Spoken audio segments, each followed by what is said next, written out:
गम के आंसू तू हमके हो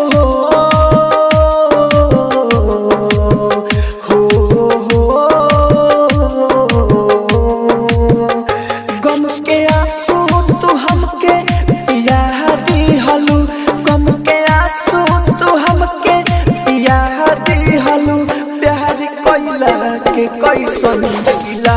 दिहलू प्यार कइला के कैसन सिला दिहलू प्यार कइला के कैसन सिला दिहलू DJ Mithu Raja Patsoni mix by AG recording studio.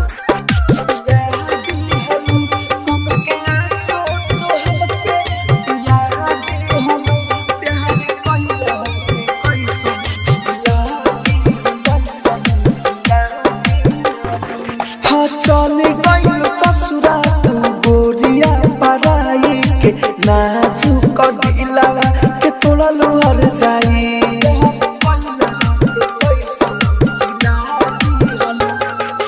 चल गइल ससुरा तू गोरिया पराई के नाजुक दिलवा तू तोड़ा लोहर जाई जामे अखिया से हमके हो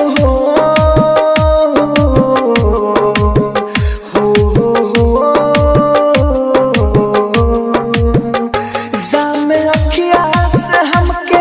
पिया दिहलू जामे अखिया से हमके पिया दिहलू प्यार कइला के कैसन सिला दिहलू प्यार कइला के कैसन सिला दिहलू डीजे मिठू राजा पटसोनी।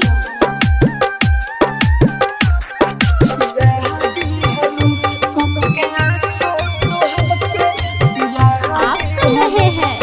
एजी एंटरटेनमेंट की धमाकेदार प्रस्तुति। राहुल राजा धान संगे कइलू तू घाटा साचो लोगवा कहलै कि होली धोखे बाजो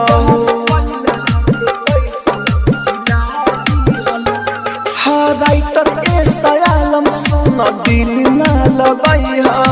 हमरे जैसा तू